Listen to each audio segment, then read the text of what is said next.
In this video, you'll learn how to fix the Claude Code Windows path issue. By following these steps, you will ensure that the Claude command line interface is properly installed and configured on your system. Begin by checking if the Claude CLI is installed.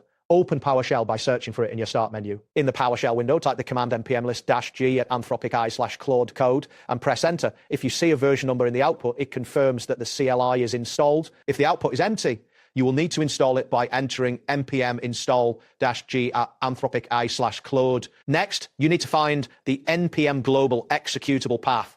In the same PowerShell window, type npm bin-g and press enter. The typical output for Windows will display a path similar to C users of your JAWS as app data roaming PM.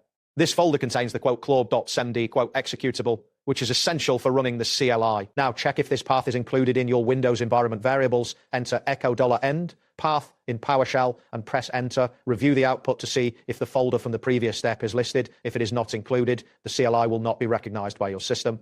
To temporarily add the npm global folder to your path for the current PowerShell session, type $end path +, C users $end USARAIM app data roaming by and press enter. Immediately test if the CLI is working by typing Claude-V and pressing enter. If the version number appears, the temporary addition was successful. To make this change permanent, you will need to add the path variable. Type setx path $endvim path se users $endvim username app data roaming and press enter. After executing this command, close the PowerShell window and reopen it.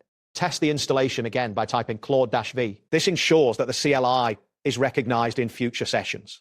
Next, verify that Node.js is installed and up to date. As the Claude CLI requires Node version 18 or higher, in PowerShell, enter Node-V and press enter. If Node is missing or outdated, install the latest LTS version from node.as.org.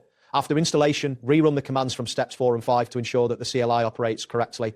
As an optional step, if you are unable to edit the path variable due to corporate restrictions, you can use npx instead of a global install. Type npx at anthropic a/Claude Code-V to check the version, or use npa/Claude Code hello Claude -JSON to run a command directly without modifying your path. That wraps up today's guide. Thanks for watching and catch you in the next tutorial.